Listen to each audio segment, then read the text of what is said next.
सन्माननीय जिल्हाध्यक्ष राजेश सावंत, महिला अध्यक्षा सुजाता साळवी, शहर अध्यक्ष शिवसेना श्री बिपिन बंदरकर, शहर अध्यक्ष भाजप श्री राजन फाळके, सुमिता पावसकर, डॉक्टर ऋषी केळकर, सन्माननीय केतन शेट्टे, सन्माननीय संजय यादव, विक्रम जैन, मंचकावर असलेले अन्य मान्यवर, माझ्या समोर बसलेले अनेक वडीलधारी मंडळी, पत्रकार मित्र, जरा इकडे पहा. हो, पत्रकार सत्ता बोलत, पत्रकार मित्र आणि उपस्थित बंधू भगिनींनो, तरुण मित्र, माझ्या अगोदर रत्नागिरी जिल्ह्याचे पालकमंत्री माझे मित्र उदयजी सामंत यांनी आपले विचार मांडलेले आहेत. महायुतीचं सरकार राज्यात केंद्रात तरुणांसाठी कसं काम करत आहे, तरुणांचं भवितव्य या देशात भविष्यात काय असेल याबद्दल त्यांनी बरीच माहिती सांगितली. राजेश सावंत यांनी सांगितलं. बांधवांनो, भारत देश हा तरुणांचा देश मानला जातो. तरुणांचा आपल्या देशाची लोकसंख्या 140 कोटी आहे. देशाची लोकसंख्या 140 आहे. त्याच्यामध्ये 35% संख्या तरुणांची, तरुणीची, म्हणजे 40% जास्त आपल्या देशात तरुण असल्याने जगाच्या पाठीवर भारत देश हा तरुणांचा देश म्हणून ओळखला जातोय. तरुणांचा ज्या देशामध्ये 40% युवा आहे त्या देशात प्रगतीची क्रांती व्हायलाच पाहिजे. आणि ती करण्याच्या दृष्टिकोनातून आमचे माननीय पंतप्रधान नरेंद्र मोदी प्रयत्नशील आहे. प्रयत्नशील. परवा कोल्हापूरला त्यांचं भाषण झालं. त्या कोल्हापूरच्या भाषणामध्ये त्यांनी भारत कोणत्या विषयाने विकसित होतोय, प्रगतशील होतोय, आत्मनिर्भर बनतोय याचं स्पष्टीकरण त्यांनी केलं. मोदी साहेबांनी अनेक घोषणा दिल्या आणि त्याबरोबर गॅरंटी पण दिली, विकासाची गॅरंटी दिली. भारत देश हा काही वर्षानंतर विकसित देश होईल. पंतप्रधान 2014ला पहिल्यांदा पंतप्रधान झाले त्यावेळेला भारताची अर्थव्यवस्था जगामध्ये 11 नंबरवर होती. 11 नंबर. आज 10 वर्ष मोदी साहेबांचं चालू आहे. भारताची जगाच्या लोकवस्तीमध्ये, जगाच्या अर्थव्यवस्थेमध्ये भारत आज 5व्या क्रमांकावर आहे. 11व्या क्रमांकावर 14ला होता, तो आता इतका आलाय 5व्या क्रमांक. 2030 साली तो 3ऱ्या क्रमांकावर येईल. अमेरिका, चायना आणि भारत ही प्रगती माननीय मोदी साहेबांनी केलेली. बांधवांनो, भारत तरुणांचा देश. मग तरुणांसाठी बरंच काय करणं आवश्यक आहे आणि मोदी साहेबांनी त्यासाठी विविध योजना सुरू केल्या. उद्योगधंद्यामध्ये केलेल्या आहेत.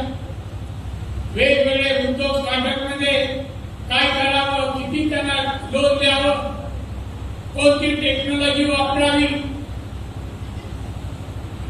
जीडीपी वाढवण्यासाठी, एक्सपोर्ट वाढवण्यासाठी तरुणांनी कसे प्रयत्न करावे त्याचं मार्गदर्शन, मार्केटिंग आणि एक्सपोर्टचे पण मार्गदर्शन केंद्र सरकार करते. बांधव, सिंधुदुर्ग असो, रत्नागिरी असो, इथे तरुण मी पाहतोय. शिक्षण झालं तर मुंबईकडे धाव येतात. पुण्याकडे धाव घेतात, नाही तर परदेशात धाव घेतात नोकरीसाठी. मिळेल त्या पगार. बांधवांना महाराष्ट्रात आमच्या उदय सामंतच्या अगोदर 4 वर्ष उद्योगमंत्री होते. 4 वर्ष या रिलायन्स मध्ये MBA झालेल्या विद्यार्थ्यांना किंवा तरुणांना काय पगार आहे? 20,000. MBA झालेल्या इंजिनियरला 15,000 पगार. हे का सांगतोय की मोठा वर्ग आज रत्नागिरी सिंधुदुर्गात प्रशिक्षणानंतर आज मुंबईकडे. मला त्यांना सांगावं, मोदींना गर्व आहे की माझा देश तरुणांचा आहे. तरुण देशाची क्रांती करू शकतात. ही क्रांती उद्योगधंद्यामध्ये करावी तर भारत देश महासत्ता बनू शकतो. हे स्वप्न माननीय मोदी साहेबांचं महासत्ता बनू शकतो. आणि म्हणून तरुणांनी उद्योगात यावं यासाठी वेगवेगळ्या योजना त्यांनी आज सुरू केल्या. PMBGP बघा, किती योजना आहेत, किती स्टार्टअप आहेत, किती कर्ज मिळतं वेगवेगळ्या व्यवसायासाठी. तरुणांनी त्यात यायला पाहिजे. या प्रकारचं शिक्षण, इतकी साधन सामुग्री अभ्यास करून तसा व्यवसाय करणार पाहिजे. त्यासाठी लागत MSME मंत्री आहे. माझ्या इंडियन आज 8 कोटी उद्योग आहेत. 18 कोटी कामगार उद्योजक. ज्याला व्हायचं असेल रत्नागिरीमध्ये एक सेंटर मी सुरू केलं. सिंधुदुर्ग जिल्ह्यामध्ये मार्गदर्शन करणार. हे का करतोय मी की इथे तरुणी उद्योजक व्हा. माझ्या विभागात जे सांगितलं 8 कोटी उद्योजक आहेत. त्यात 39% महिला उद्योजक आहेत. 39. कोणाचं 500 कोटीची उलाढ आहे, 800 आहे, 700 आहे, 1000, 1500, 2 कोटी उलाढाल करणाऱ्या महिला उद्योजक भारतात आहे. एक दिवशी मुद्दाम मी आमच्या उद्योग मंत्र्यांना बोलवणार एका कॉन्फरन्सला. अनेक उद्योजकांच्या कॉन्फरन्स दिल्लीला होता. मोठा वर्ग त्याच्यामध्ये महिलांच्या पण अनेक असोसिएशन आहे. आणि त्यांच्या कॉन्फरन्स MSME 30% आहे. येणाऱ्या 10 वर्षात 45% होण्यासाठी ते कशी मदत करणार याचं मार्गदर्शन करतो. देशाच्या GDP मध्ये MSME 30% आला आहे. पुढच्या 10 वर्षात आम्हाला 45 करायचे आहे. आणि ते प्रयत्न आणि इथल्या जनतेसाठी अति महत्वाचे काम. विरोधकांच्या पण इथे जाहीर सभा झाल्या. पत्रकारांनी ऐकलं. आपल्या किती जणांनी ऐकलं मला माहित नाही. काही पत्रकार आता इथे येण्यापूर्वी 6-7 माझ्या प्रेस कॉन्फरन्स झाला, इंटरव्ह्यू. ते 2 प्रश्न विचारले मला. दिल्ली आणि बाहेर आलेले पत्रकार होते. पहिला प्रश्न, आपण संविधान बदलणार आहात का? संविधान बदलणार आहात? म्हणून PM साहेबांनी सांगितलं आम्ही संविधान बदलणार नाही. दुसरा प्रश्न, उद्धव ठाकरेंची शिवसेनेला सहानुभूती आहे का? कशाबद्दल? तो आंधळा आहे, पांगळा आहे, लांगडा आहे, चालता येत नाही सहानुभूती? कशाबद्दल सहानुभूती? काय पत्रकार कोणाचे वाक्य ऐकतात आणि सहानुभूतीसारखं काय केलं? आमच्या माननीय शिवसेना प्रमुखांनी बाळासाहेब ठाकरेंनी मराठी माणसाच्या न्यायासाठी आणि हिंदू धर्माच्या रक्षणासाठी शिवसेना स्थापन केली. सलग 48 वर्ष शिवसेना देशात आजच्या देशात वाढवली. या 2 विषयाला बदल नाही केली. कुठल्या पदासाठी पैशासाठी हिंदुत्वाचा त्याग नाही केला, ना मराठी माणसाला बदल दिली. या महाशयाने बाळासाहेबांच्या नंतर काय केलं? मी हिंदुत्वाला बघल आयुष्यात दिवशी मला सत्ता नको, पण हिंदुत्व माझा प्राण म्हणणारा बाळासाहेबांचा हा पुत्र मुख्यमंत्री पदासाठी काँग्रेस राष्ट्रवादी बरोबर युती केली, हिंदुत्वाचा त्याग केला, गद्दारी केली आणि जाऊन मुख्यमंत्री झाला 2.5 वर्ष. 2.5 वर्षात मंत्र्याला किती वेळा गेला विचारा? 2 वेळा. मुख्यमंत्री होणे महाराष्ट्राच्या जनतेला, कोकणी जनतेला काही दिलं नाही. पत्रकार मित्र हो, सहानुभूत्या लोक का देतील? कोणाच्या पोटा पाण्याचा प्रश्न, कोरोना आला, उपासमार या राज्याला कोकणाचा मला मी गरिबांच्या घरी. मोदी साहेबांनी 80 कोटी जनतेला मोफत धान्य सुरू केलं. उद्धव ठाकरे त्याच वेळा मुख्यमंत्री होता, 5 किलो 10 किलो धान्य दिले का गरीबाला? 5-25 रुपये मदत केली नाही का? सहानुभूती अहो, त्याचं बोललं काय? एक माणूस असला सोजवळ आहे, सावधान, नोकरी धंदा नाही, सहानुभूती वाटते. हा तो माणूस दिवसा डोळे शिव्या द्यायचं काम करतो. शिव्या देणाऱ्या माणसाला कोण सहानुभूती दाखवतो का? म्हणजे वेगळा आहे, वेळसर आहे. काय म्हणतो? दिल्लीला गेला, रामलीला मैदानावर गेला आठवड्यात. विरोधी पक्ष एकत्र, आपण म्हणतो एक बरोबर घरावरची ती एकत्र, राहुल गांधी शरद सगळे याला भाषणाला संधी दिली. पहिली म्हणे आपके बाद मोदी तडीपार. अरे बाबा, तुझी ताकद किती? आवडत चालायला खालून 5 खासदार आहेत, 5 आमचे 303.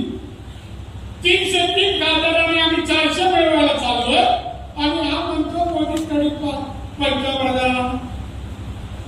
काय खरं वाटत? आपल्या महाराष्ट्रात अशा माणसाचा जन्म झाला, आम्हाला लाभ. अमित शहा शिवाय, मोदींना शिवाय, देवेंद्र फडणवीस कसा आहे कसं आहे नांगलाच ना. किती वर्ष बीजेपी बरोबर सत्तेत होताना तुझे मंत्री होते ना, त्या मंगळसूत्र बांधलं चालत होतं. पावित्र्य यांनी ठेवलं नाही, सत्तेसाठी सोडून गेला आणि आता बोंबलत फिरतोय. काय टीका बांधव? सहानुभूती काय आणि काय? कोणाची जनतेची सहानुभूती नाही. 10 वर्ष त्याचा खासदार मोदींच्या नावाने निवडून गेला, 2 वेळा 14 आणि 19ला खासदार. मी नाव नाही घेतले.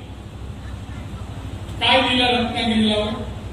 5 मुलांना नोकऱ्या, मुलींना नोकऱ्या, एखादा कारखाना, एखादा रस्ता, एखादा ब्रिज, एखादा दवाखाना, एखादा हॉस्पिटल, एखादा कॉलेज, एखादी बालवाडी. तरी सांगा ना बांधवांनो, काय दिलं समाजाला? ना सिंधुदुर्ग रत्नागिरीमध्ये काय दिलं नाही. आणि काय काय कशाला विरोध केला? कशाला विरोध? प्रत्येक विकासाची बाब आली ना का माणूस विरोध. तोडपाणी केली का काम चाल. जैतापूर अणुऊर्जा प्रकल्प होऊ दिला.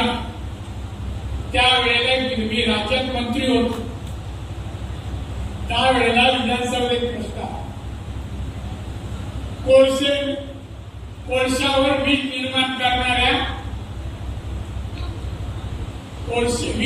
करणाऱ्या उत्पादक यांचे कारखाने बंद होतील काय तसा प्रश्न. आणि त्यामुळे आजच्या दिवशी उद्धवजी ठाकरे यांच्या मातोश्रीवर 38 कोळसा उत्पादक उद्योजक गेले होते. 38 प्रश्न तिथे चालत होता तेव्हा उत्तर दिलं की या संबंधी शिवसेनेचे उद्धव ठाकरे हे म्हणतात की जैतापूर नको. मी माहिती काढली आणि एक बातमी एका वृत्तपत्रात आलेली वाचून दाखवली. उद्धव ठाकरेंना 38 कंपनी मालक भेटले. त्यांनी सांगितलं जैतापूरची वीज निर्मित कारखाना चालू करू नका, त्याच्यामुळे स्वस्त वीज राज्यात निर्माण होईल आणि कोळसे उत्पादक वीज कारखाने बंद पडतील. तुम्ही चालू करू देऊ नका, बंद करा. यांनी विचारलं त्याच्या मोबाईलच्यात काय? उद्धव ठाकरे हा प्रश्न हळू विचारला. त्यांनी सांगितलं बोला. तडजोड झाली, 5 कोटी ऍडव्हान्स ठेवलं आणि कारखान्याला विरोध केला. हा एक बांधवन. त्यानंतर नाना रिफायनरी प्रकल्प. मी काय समर्थन करण्यासारखं असं, पण हे कसे तोडबाई करतात. नाना नको, प्रदूषण, मातोश्री तिथून बांधण उठणार आणि नानाच्या प्रकल्पाकडे येणार, तर त्याला प्रदूषण लागणार, बुजवणार तो उद्धव ठाकरे. हे कारखाना इथे नको. मग तू तरी आणलं एखादा मुख्यमंत्री होतास ना, त्यालाही विरोध. चिपी विमानतळ सिंधुदुर्ग, मी चिपी विमानतळाची मागणी केली, सँक्शन झालं, प्रफुल्ल पटेलने मला करून दिला आणि जागा संपादित करायला अधिकारी गेले. हा खासदार झेंडा घेऊन 15 लोक घेऊन विरोध. शेतकऱ्यांची जमीन संपादित करू नका, शेतीचं नुकसान. माझे कार्यकर्ते आता असं आंदोलन करतो. चला जाऊया. गेलो तिथे बघितल्या 15 माणसाने बोबडत होता. परिसर पाहिला नव्हतं, खडक, सगळं खडक, गवत पण येत नव्हतं आणि हा शेती म्हणतो. मी अधिकारी पोलिसांना सांगितलं प्रोजेक्टला विरोध होता, या नाही ते उभं करू नका, सगळ्यांना जमा करा पोलीस स्टेशनला. जागा संपादित झाली, विमानतळ बांधला आणि उद्घाटनच्या योगायोगाने की उद्धव ठाकरे मुख्यमंत्री. मी आलो त्याला 5-6 मिनिटं उशीर झाला, विमानाने लँड झालं. मला सांगितलं साहेब लवकर चला, उद्घाटन होत आहे. मग गेलो मी आणि उभा राहिलो, स्टेजवर गेलो. जो माणूस जागा संपर्काला विरोध करत होता त्याच्या हातात माईक कशी आली, विमानतळ येणारा प्रमुख माणूचं स्वागत करायला. अरे यांनी तर विरोध कर. मी स्टेजवर गेलो, मुख्यमंत्र्यांना हा तुमचा खासदार त्या प्रकल्पाला विरोध करत आवडला, तोड बाजूला आहे, खासदार तोंडावर बोलला उभं टाक असं बोलून नाव आहे, हा तोड बाजूला आहे, हा विरोध. एक शब्द ना स्टेजवर. नंतर मी भारतात एवढं काय बांधवानं हे लोकांचं भलं करणाऱ्यापैकी नाहीये, असे माझ्याकडे बरेच आहे. सीवर्ड अजून थांबलाय. सीवर्डने काय पर्यावरणावर परिणाम होतो. आज 5 स्टार एक डझन आले असतील. स्टीवर, वेटर, वॉचमॅन, क्लार्क अनेक नोकऱ्या आमच्या स्थानिकांना मिळाल्या असत्या. कुठल्याहीचा 3-3 लाख पगार आहे. नाही स्टीवर्ड अजूनही विरोध आहे. Ready port. मी तुम्हाला मी पोर्ट मिनिस्टर झालो, दुसऱ्या आठवड्यात रेडी पोर्ट सँक्शन केलं. काम चालू आहे. दर महिन्याला 1 तारखेला त्याचा मुलगा या खासदाराचा जाऊन उभा राहतो. सामने त्याच्या हमारा क्या. मी त्याला सांगू का जॉन नावाचा माझ्याकडे 1 रुपया द्यायचा. म्हणजे प्रत्येक प्रकल्प, हायवे, रत्नागिरीचा कार्यक्रम हायवे यांनी थांबवला. कॉन्ट्रॅक्टरने मागितले 20 कोटी रुपये म्हणून थांबवला. सिंधुदुर्गात उभं केलं नाही. कॉन्ट्रॅक्टरला बोलत तू जर 1 पैसा कोणाला दिला तुला इथे काम चालू करता येईल. सिंधुदुर्गाचा रस्ता हायवे बघा कसा झाला. आणि पण ज्या माणसाने हे विकासाची कामं थांबवून आमच्या तरुण नोकऱ्यापासून वंचित ठेवलं त्याला मत देता काम नाही. बांधव मत देता काम. आणि मुद्दाम मी सांगतोय, मी पण लोकप्रतिनिधी सिंधुदुर्गात नाही. उद्या सामान्य रत्नागिरी आणि राज्यात आहे. आम्ही केलेली कामं बघा, विकास बघा. दरवेळी उत्पन्न कसं वाढवलं. आता पण आम्ही उद्या ठरवलं, निवडणूक झाली काय दोन्ही जिल्ह्यामध्ये विकासाचा प्लॅन बनवून तरुणांना इथे नोकऱ्या चांगल्या पगाराच्या मिळावा. उद्योजक इथूनच तयार व्हावे आणि नोकऱ्या मागणारे नोकऱ्या देणारे निर्माण व्हावे यासाठी ते आम्ही प्रयत्न करणार. म्हणून बांधव यांच्या बोलण्यात येऊ नका. थापाडे हा काल आला. ही किती हो, 1 लाईन आहे ना, एवढी सभेला माणसं नव्हती. त्या कॉर्नरला उद्याला शब्द माहिती, त्या कॉर्नर का सभा म्हणतात. कॉर्नर मध्ये ज्याला सहानुभूती आहे असं पत्रकार म्हणतात ना, प्रचंड सभा, 150-200 माणसं नाही, प्रचंड. आणि आमचं हे काय. आणि म्हणून बांधवांनो, मला विनंती तुम्हाला करायची, माननीय मोदी साहेबांना देशाचा विकास करायचा आहे. इथे काही जाती धर्माचं राजकारण करता. मोदी साहेबांनी आता निवडणुकीच्या दरम्यान एक घोषणा केली, आम्ही जात पात धर्म मानत नाही, माणुसकी एकच जात. माणसाच्या पोटाला जात नसते तर अन्न लागतं, ते देण्याचं काम आमचं सरकार करेल, असं मोदी साहेब 4 जाती मानतात. 4, एक महिला ही एक जात, युवा दुसरी जात, शेतकरी तिसरी, चौथी घरकरी. या 4 जातीसाठी आमचं केंद्रात राज्याचं सरकार काम करेल. भारत जगाच्या पाठीवर एक महासत्ता विकसित देश बनवण्याचं काम मोदी साहेब आणि आमचे पक्ष कटिबद्ध आहे. आणि त्यामुळे सगळ्यांना विनंती करेन, अजून सध्याकडे 8-9 सभा होतात, शेवटी आवाज बंद होतो. माझी विनंती आहे तुम्हा सर्वांना, आम्ही तुमचे सेवक आहोत. मोदी साहेबांच्या मंत्रिमंडळातील एक मी सेवक आहोत.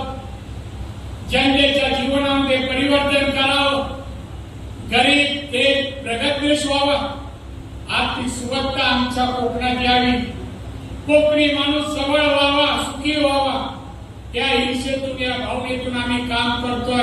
आज तुमच्या जवळ आलोय, तुमचे आशीर्वाद आणि सहकार्य मागतो. सहकार्य, तुम्ही युवा देशाची क्रांती करू शकता, असं मीच नाही, मोदीच नाही, अनेक मोठ्या माणसांनी मत दिलं.